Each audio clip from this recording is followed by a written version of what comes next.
Bonjour à tous, bienvenue sur l'Instant de Luxe 2.0 en partenariat avec Pure People. Ravi de vous retrouver pour ce nouveau moment ensemble avec une personnalité d'une famille nombreuse. Vous la connaissez évidemment car elle est la famille la plus connue du fameux programme de TF1. Amandine Pélissard, bonjour. Bonjour Jordan. Merci d'être là. Avec plaisir, c'est toujours un plaisir de te voir. Voilà, on avait fait une émission il n'y a pas très longtemps et donc du coup on s'est dit on va rentrer plus en détail sur votre vie, qui vous êtes. Alors commençons tout de suite dans cet Instant de Luxe by Pure People. Et ces cases, évidemment, que vous connaissez tous et toutes. Case numéro 1, on l'ouvre ensemble. Et on tombe évidemment sur cette émission qui vous a fait connaître la Franche-Comté. Ça, c'est la base. C'est l'origine, ouais. Et cette famille, donc nombreuse, comment vous êtes arrivée sur ce casting, Amandine? Alors, on n'est pas arrivé sur un casting, en fait. On nous a contactés par un hasard complètement, par un hasard soudain et total. On nous a contactés pour nous proposer cette émission qui était nouvelle, qui n'existait pas, qui était vraiment un projet de la chaîne TF1. Et donc, on l'a accepté parce qu'on était vraiment sur un programme feel good, dans une dynamique de partage et dans l'idée de dépoussiérer un peu les clichés sur les familles nombreuses qui restent ancrés encore aujourd'hui dans l'esprit des gens. L'enfance a été difficile, vous en avez beaucoup parlé. Aujourd'hui, c'est encore sujet à des problèmes comportementaux de votre part, c'est-à-dire que vous restez encore un petit peu dans ces ombres noires là, de l'enfance, ou pas du tout, vous avez réussi à enlever tous ces problèmes? Je pense que, de toute façon, en tant qu'individu, en tant qu'adulte, notre enfance fait ce qu'on devient, en fait. Hein. C'est vraiment les piliers, c'est la base, c'est l'édifice du bâtiment qu'on construit au cours de sa vie. Et évidemment, quand on a une enfance bancale, on se construit bancal. Donc je suis passée par des périodes très compliquées, très noires. Je pense que je peux dire que j'ai touché le fond. Oui, il y a eu la drogue, il y a eu l'alcool aussi, je crois. L'alcool, non, mais la drogue surtout. D'accord, ok, je pensais qu'il y avait eu aussi... D'accord. Non, après bon, ça va avec aussi, mais non, ma vraie problématique dans ma jeunesse était la drogue. Et voilà. Vous suivez même toujours un traitement, hein, c'est de la méthadone, c'est bien ça? Oui, mais je serai sous traitement sans doute toute ma vie. Après, c'est vraiment très aléatoire d'une personne à l'autre. On n'a pas tous la même approche avec les traitements de substitution opioïdes, mais en tout cas, moi, je pense qu'effectivement, j'aurai même une dose minime toute ma vie. Ça, et au final, cette enfance très compliquée, est-ce que...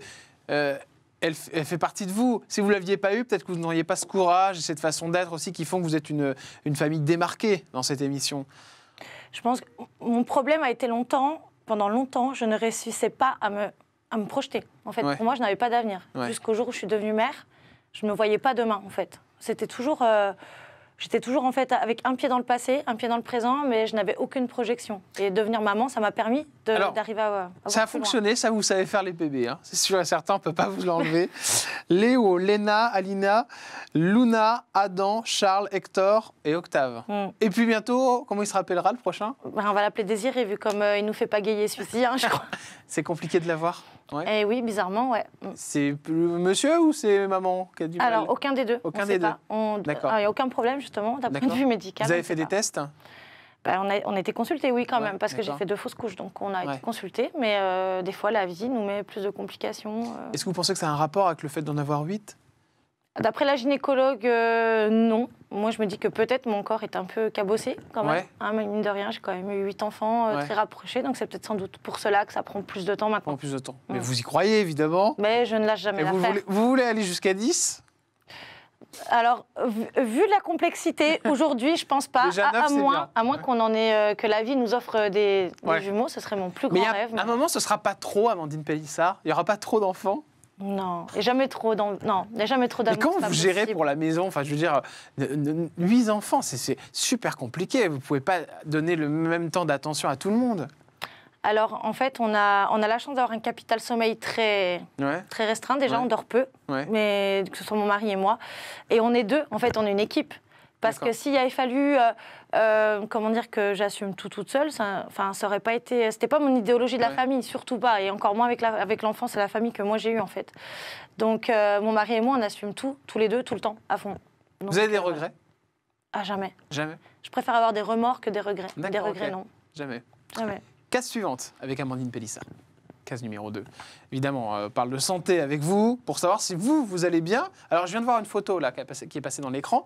Vous avez maigri? Oui. Vous avez perdu combien de kilos? Une bonne dizaine, je pense. Oui, on le voit sur cette photo là. Vous êtes vraiment affiné. En fait, en plus, là, je crois que c'est la période, c'est quelques semaines après que j'ai fait ma fausse couche, donc j'avais déjà pris du poids pour cette grossesse qui s'est arrêtée malheureusement au 4e mois. Et donc, ouais, je suis contente, je suis ravie. Hein. Moi, je suis à mon poids de forme, je suis très contente. Vous avez fait un régime ou alors ça s'est fait tout seul? Non, j'ai fait attention quand même. Bon, après, j'ai une tendance, on le sait tous, pour la fondue savoyarde, mais quand je sais que je mange une fondue savoyarde le soir, la journée, Et de toute façon, en fait, je suis tellement à fond tout le temps que j'ai pas le temps de... Enfin, j'ai pas le temps j'ai pas le temps, quoi. Là, on vous voit sur une jolie photo. Ça me fait penser forcément à Instagram. Vous le voyez à droite avec les commentaires. Je sais que vous avez vu récemment Magali Berda. Oui. Est-ce que vous allez travailler avec elle? Je travaille avec elle maintenant. Ouais. Je travaille avec Magali. D'accord, c'est très récent parce que vous l'avez vu il y a quelques jours. On s'est vu il y a quelques jours. Et Ça s'est passé comment, ce premier contact? Mais très bien. On s'est vu dans un cadre totalement amical. Hein. On est allé dîner un soir chez elle avec mes filles. Et en fait, le feeling est très bien passé. Et on se rend compte qu'en fait, Magali, elle fait aussi les frais de beaucoup de fausses... de critiques non méritées et totalement abjectes.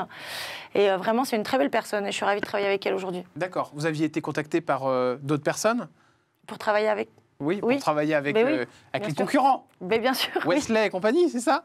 J'ai été chez Wesley pendant Vous étiez avant, juste avant. Ouais. C'est compliqué d'être influenceuse? C'est compliqué parce qu'alors en fait c'est un vrai métier aujourd'hui en 2022, mais dans l'esprit de beaucoup de gens c'en est pas un, alors que c'est un métier. Il y a plein de choses à faire. Hein. Voilà, il y a l'envers du décor que les gens ne voient pas et ne comprennent pas. Et si gérer une entreprise, évidemment, c'est énormément de travail. Concrètement, il va changer quoi demain sur votre compte Instagram? L'avant Magali Berda et l'après, ça va donner quoi? Alors l'avant, l'avant on le voit tous du coup. Ouais. Hein. L'après, déjà ça va être une autre adresse email sur ma bio pour commencer, pour les marques qui veulent me contacter d'ailleurs. Et ensuite, j'espère être dans du contenu encore plus qualitatif, encore. Vous testez tous les produits, vous faites attention. Je crois que c'était une des règles que vous étiez donnée. Toujours, parce que dans mes débuts, je me suis un peu fait avoir, comme beaucoup. Et je fais très attention à ce que je propose à ma communauté. Et justement, je vais encore faire plus de choses pour répondre à leurs attentes dans les mois et les années à venir, j'espère. Vous avez une bonne santé? Ouais, je suis en bonne santé. J'espère en tout cas, pour l'instant, oui. Faites de la chirurgie esthétique? Non, de la médecine esthétique. D'accord. Rien à voir. Des injections? Oui. Vraiment. Alors, on croit toujours que j'ai fait 40 000 choses, le nez, les seins, les fesses, les joues, mais rien, en fait, rien de tout ça. J'ai juste fait mes rides, là, parce qu'elles me frustraient depuis très longtemps, et à peine ma bouche, c'est tout. Je n'ai rien touché d'autre. Et encore moins mon corps. Comment vous faites pour gérer les attaques? Parce que je sais que vous êtes beaucoup sujette aux attaques. Oh, les attaques, ça me passe tellement au-dessus, en fait. Ouais. Les attaques, en fait, la clé, je pense, c'est de ne pas les gérer, justement. Il ne faut vraiment pas s'y attarder, parce que si on commence à s'attarder là-dessus, à répondre et à se pressuriser, là, je pense que si moi j'avais fait comme ça, aujourd'hui, je serais divorcée, je serais en dépression. On attaque votre mari, souvent on dit que vous lui parlez mal. Ouais. Ça, lui, il en rigole maintenant. Mais oui. C'est très bien que... On vit ensemble depuis 13 ans, donc on se doute bien que notre couple il existait bien avant la télé. Donc, voilà. Et ça n'influe pas sur votre privé, ça, jamais? Ça n'a jamais influé sur notre vie privée. Vous avez vraiment à faire une barrière. On vous reproche aussi de mettre trop vos enfants à l'antenne. Et quelque part de ne pas les faire choisir cette notoriété. Vous répondez quoi aux gens qui vous disent ça, Amandine Pélissard? Alors là, ça c'est une réponse, mais encore la plus simple possible. C'est un programme familial. Donc en fait, la problématique, elle ne vient pas de voir des enfants à la télévision, puisqu'on est sur un programme familial. Le but, c'est de partager notre quotidien. Et en tout cas, pour notre famille, sur la base des tournages, on est toujours sur un principe de volontariat, en fait. Les enfants qui ont envie de tourner, ils tournent. Ceux qui n'ont pas envie, ils ne tournent pas. Alors pendant longtemps, on m'a dit, on ne voit pas par exemple, mon fils Adam, qui a 6 ans aujourd'hui, mais Adam, quand il n'a pas envie de tourner, il ne tourne pas, en fait. Okay. Donc, ils choisissent quand même. Ah, complètement. Puis, vous savez, j'ai des filles qui ont un très fort caractère. J'ai vu ça en loge. Voilà. Donc, même les interviews, quand il y en a une qui n'a pas envie, elle envoie toucher, elle s'en va, quoi. Voilà, c'est des enfants, donc leur spontanéité, on ne peut pas leur enlever. Et tiens donc de la mère. On enchaîne avec la case suivante. Case 3, allez, avec le cœur, l'amour. Bon. Premier homme avec qui vous avez eu Léo. Des choses à dire? Non. Pas du tout? Non. J'ai rien à dire sur le papa biologique de Léo. Vous en parlez pas? J'en parle peu. On sait que je n'ai jamais caché ça, parce que après, c'était dans les années noires de ma vie. D'accord. Moi, à cette époque-là, j'étais attirée par beaucoup de travers. D'accord. Et aussi dans mes relations. D'accord. Donc voilà, ce monsieur sortait de prison. C'était. Vous l'avez jamais revu? Depuis qu'on a eu Léo? Oui. On s'est vu quelque peu au début, puisque comme il était incarcéré, j'allais le voir au parloir. J'essaie quand même de garder un lien avec... Il avait fait quelque chose de grave? Du trafic de drogue, quoi. Enfin, voilà, on était vraiment dans cette... Ok. Voilà. Et donc, vous n'êtes pas tombé là-dedans quand même? Vous avez réussi à sortir quand même de... Mais grâce à mon fils, oui. Ouais. Mon fils m'a sauvé la vie, mais ça, je le répéterai jamais assez. Léo, il m'a sauvé la vie. Hein. Ouais. Sans Léo, je serais... Et puis même tous mes enfants, en fait. Le jour où j'ai Léo, c'était un déclic pour moi. Je l'aurais pas eu, je serais plus là aujourd'hui, ça c'est sûr et certain, quoi. À ce point-là, carrément. Ah oui. Ouais. Vu dans l'état que j'étais, ouais. Et lui, aujourd'hui, il va bien, le papa biologique, quand même? J'en doute pas, je sais pas. Ouais, d'accord. J'en sais rien du tout. Comment vous arrivez, désolé pour ces questions, mais bon, je me mets à la place du petit, comment lui, il arrive à gérer le fait de ne pas voir son papa, alors, Léo, d'avoir un beau-père? Ah non, Léo, il a un papa. Ouais. Son papa, c'est Alexandre. D'accord, ok. Il l'élève depuis sa petite enfance. D'accord. Léo, à partir du moment où il était Léo, il a toujours été... on ne lui a jamais menti. Donc, en fait, il y a eu des cas comme ça dans ma famille, des histoires de filiation, où il y a eu du mensonge. Et là, par contre, ça fait beaucoup de dégâts. Léo, on ne lui a jamais menti. En fait, le papa de Léo, en fait, il lui a rendu service à son fils en lui permettant d'être élevé par mon mari, qui a été toujours son père, quoi. C'est tout. Et il vous pose des questions sur le papa biologique ou pas du tout? Léo? Oui. Et il en a eu posé, on lui a répondu. Okay. Après, comme je l'ai déjà dit à Léo, en fait, ça n'a pas été un abandon, c'est qu'en fait, il y a des gens qui ne sont pas capables d'élever des enfants. Ouais. Ce n'est pas, c'est pas une haine particulière, c'est pas un rejet, c'est qu'ils ne sont pas capables. Tout le monde n'est pas capable. D'ailleurs, il n'a jamais eu d'enfant, ce monsieur, de ce que j'en ai entendu dire.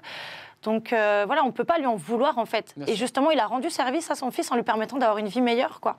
Case suivante avec Amandine Pélissard. Allez, on enchaîne avec la 4.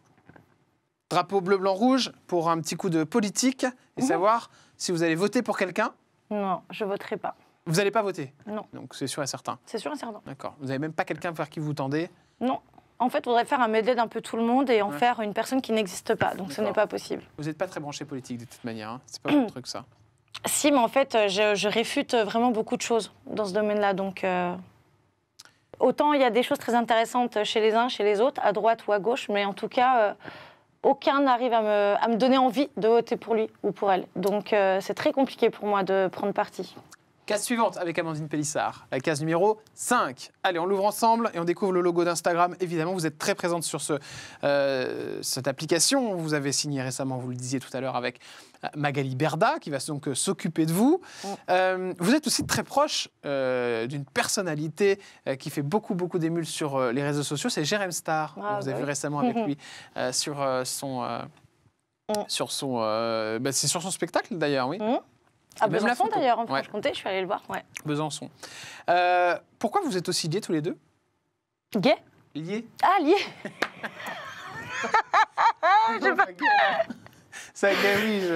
Je ne sais pas, en fait. Il y a eu une espèce d'alchimie. On s'est rencontrés pour la première fois lors du tournage de Baby Story cet été. Ouais. Et à la maison, donc, c'était la première fois qu'on se rencontrait. Et en fait, ça a tout de suite matché. En fait, on a noué des liens, on est resté en contact. Et je pense qu'aujourd'hui, je peux dire que c'est un ami, quoi. C'est un ami. Lui, quand je l'ai reçu en interview, il me disait qu'il avait très peu d'amis, que c'était très compliqué pour lui de savoir si c'était un vrai ou pas ami. Vous avez quoi à répondre à ça? Je sais qu'il a beaucoup souffert. Il a passé des années compliquées, et à juste titre. Donc, je le comprends. Mais je pense qu'aujourd'hui, il sait ce que je suis pour lui. Même si on se connaît depuis peu, voilà.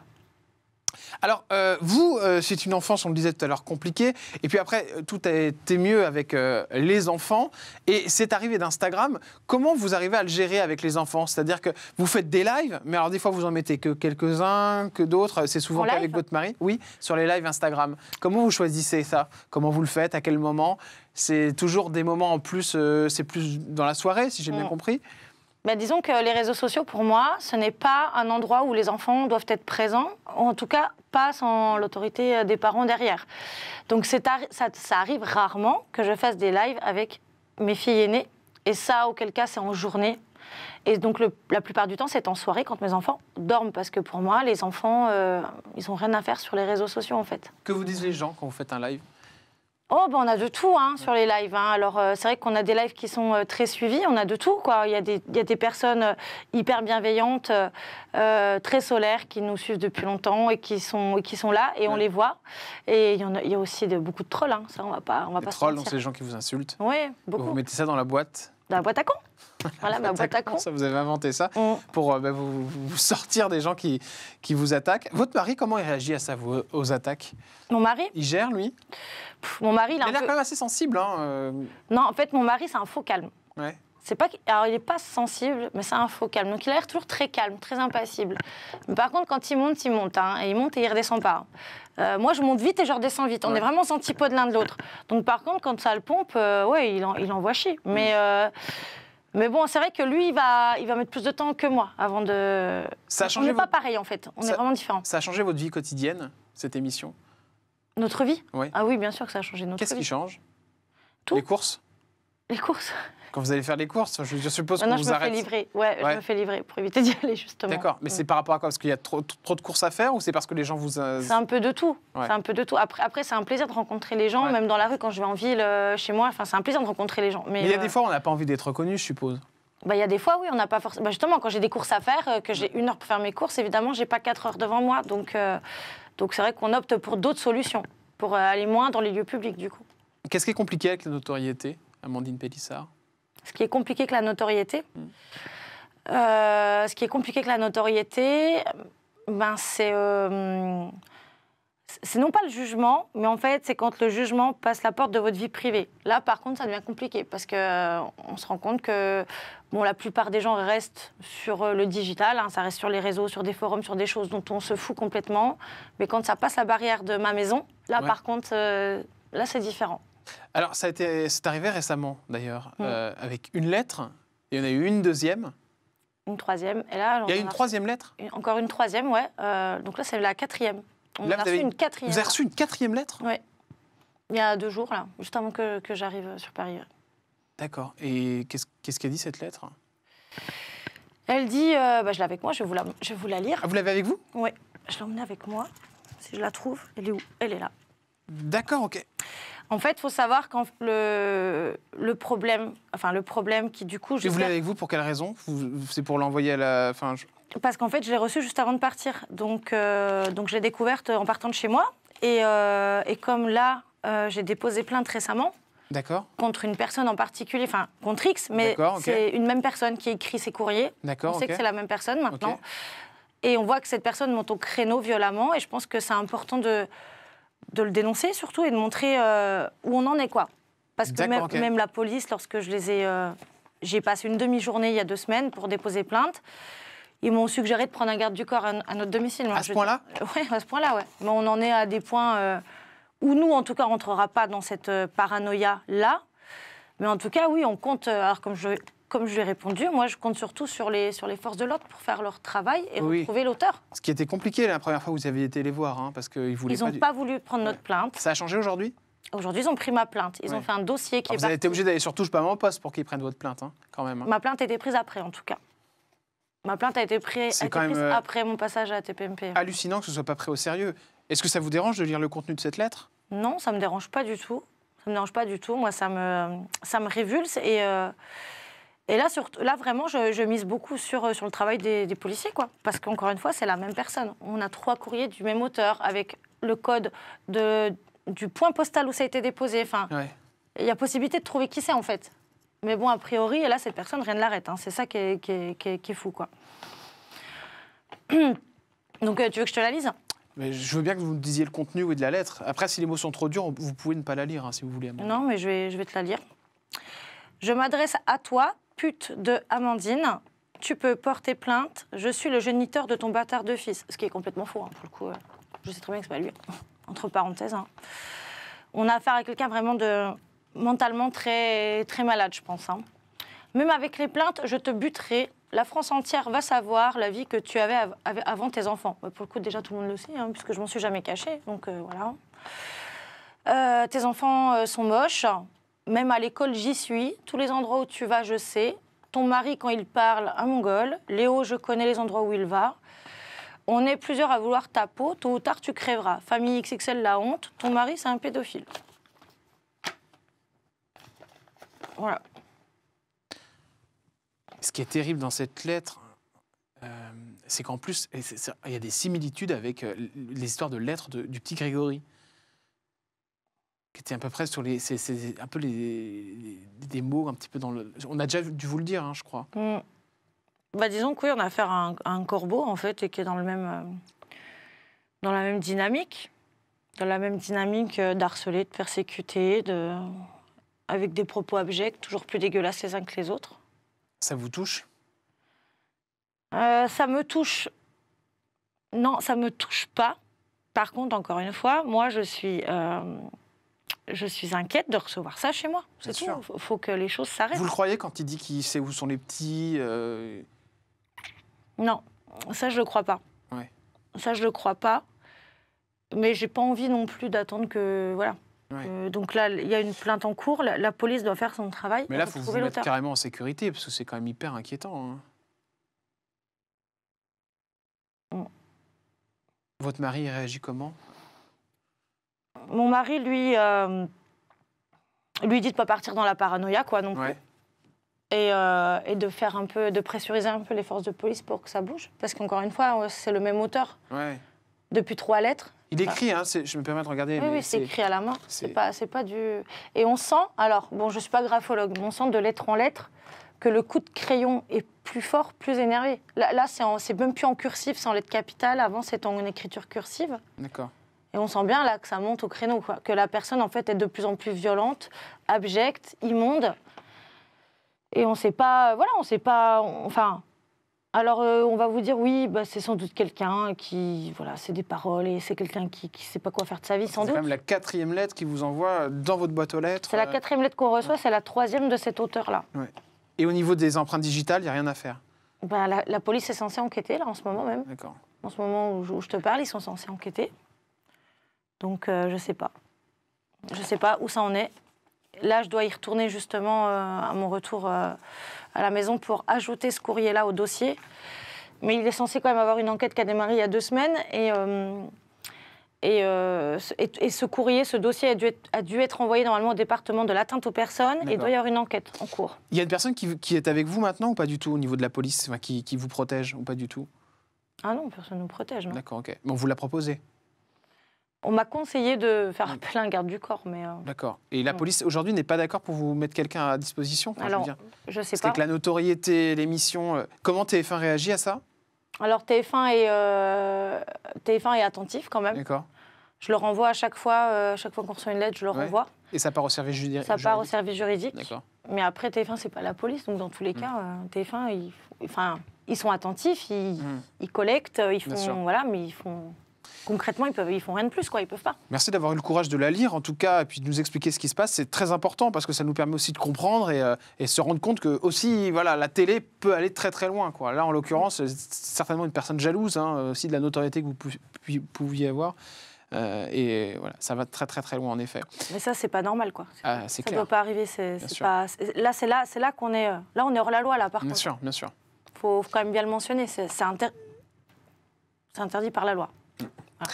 Merci beaucoup, Amandine Pélissard. Dernière case, c'était l'argent. On ne la fera pas exceptionnellement parce qu'on a un petit peu forcé sur l'émission. Mais c'est vrai que l'histoire de la lettre, là, c'était quand même assez hallucinant. On se retrouve très vite et puis je vous réinviterai pour qu'on reparle un petit peu de tout ça. Quand tout ça se sera un petit peu calmé, je l'espère en tout cas très très fortement. Merci d'être venu sur ce plateau. Voilà. Et puis prenez soin de vous. Est-ce que ça va un petit peu mieux avec la famille avec laquelle c'était compliqué? Non?